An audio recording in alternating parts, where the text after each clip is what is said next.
शिकायत मत करो, मेहनत करो।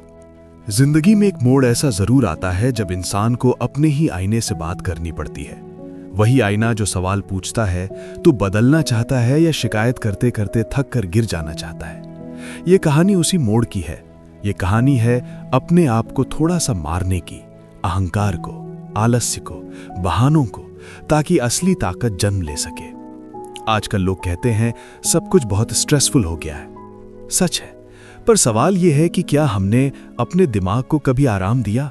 मोबाइल हाथ में, स्क्रीन आंखों में, और दिमाग हर मिनट हजार घटनाओं से टकराता हुआ। एक्सीडेंट, मर्डर, डरावनी खबरें, चीखती हेडलाइंस, सब कुछ सीधे हमारे सबकॉन्शियस में उतरता है। फिर हम कहते हैं नींद नहीं आती, मन बेचैन रहता है, शांति नहीं मिलती। शांति कोई ऐप नहीं है जो डाउनलोड हो जाए। शांति एक आदत है, और आदत बनाने में कष्ट लगता है। थोड़ा सा मरना सीखो। जब कोई कहता है अपने आप को थोड़ा सा मारो, तो वो शरीर मारने की बात नहीं करता। वो उस पुराने तुम की बात करता है जो आराम का गुलाम बन चुका है, जो शिकायत में आराम ढूंढता है, जो हर हार का दोष सिस्टम, समाज, सरकार या किस्मत पर डाल देता है। 2-4 महीने अपने आप से सख्ती करो, शिकायत बंद करो, खड़े होकर पढ़ो, सुबह जल्दी उठो, शरीर को थकाओ, दिमाग को अनुशासन सिखाओ। ये सब शुरुआत में जहर जैसा लगेगा, पर यही जहर आगे चलकर दवा बनता है। शक्ति का रास्ता यही है, शुरुआत में कष्ट, बीच में संघर्ष और अंत में आनंद। मस्ती का आसान जाल। दूसरा रास्ता है मस्ती का। ये रास्ता शुरुआत में बहुत मीठा लगता है। देर तक सोना, मनचाहा खाना, बिना वजह स्क्रॉल करना, हर बात पर मजाक उड़ाना, हर जिम्मेदारी से बचना। इस रास्ते पर पहले दिन कोई दर्द नहीं होता, बल्कि लगता है यही तो जिंदगी है। लेकिन इस रास्ते का अंत बहुत कड़वा होता है। जब उम्र ढलने लगती है, शरीर जवाब देने लगता है और दुनिया सवाल पूछने लगती है तुमने किया क्या, तब यही मस्ती जहर बन जाती है। तब रोना आता है, तब पछतावा आता है, तब गालियां निकलती हैं माँ बाप को, टीचर्स को, सिस्टम को, समाज को। मोबाइल और मन का रिश्ता।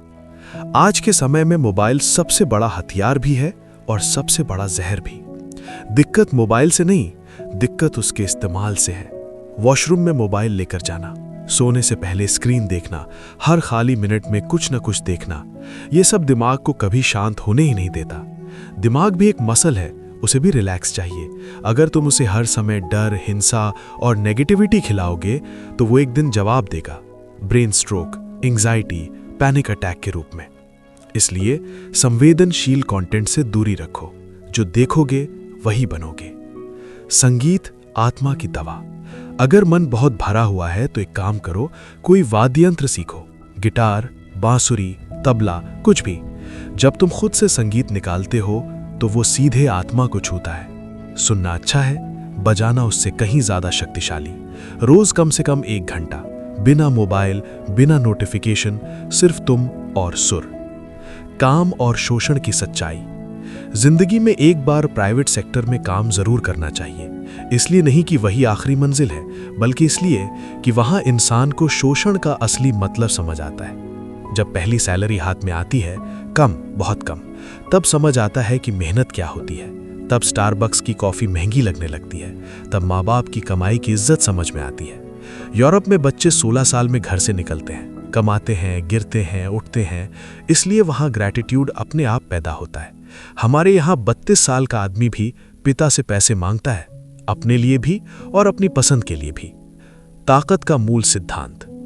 जंगल में कोई स्टेट नहीं होती, वहां सिर्फ एक नियम है, ताकत। शेर अगर दहाड़ता है तो जंगल सुनता है, बकरी मिमियाती है तो कोई नहीं सुनता। फर्क आवाज का नहीं, ताकत का है। यह ताकत सिर्फ मसल्स की नहीं है, यह दिमाग, अनुशासन और आत्मा की ताकत है। जब तुम्हारे भीतर यह ताकत आती है तो तुम्हें किसी को डराने की जरूरत नहीं पड़ती। लोग खुद महसूस करते हैं। सिकंदर की कहानी। सिकंदर सिर्फ तलवार नहीं था, वो भूख था कुछ बड़ा करने की। 19 साल का था। गुरु ने कहा, खाली मत बैठो, कुछ कांड करो। उसे पूरब की कहानियां सुनाई गई, सोने चांदी की, मसालों की। कहानियां जरूरी होती हैं, वो दिशा देती हैं। जैसे आज बच्चों को कहा जाता है IAS बनोगे तो गाड़ी मिलेगी, इज्जत मिलेगी। हर दौर की अपनी कहानियां होती हैं। अंत में जिंदगी में 2 ही रास्ते हैं, शक्ति और मस्ती। मस्ती आसान है पर खोखली है, शक्ति कठिन है पर स्थायी है। अगर आज कष्ट सह लिया तो कल मौज अपने आप आएगी। अगर आज मौज में बह गए तो कल कष्ट से कोई नहीं बचा पाएगा। जिसे सीखना होगा वो सीखेगा, बाकी लोग शिकायत करेंगे। और याद रखना, तुम किसी के लिए नहीं, अपने लिए जिंदा हो।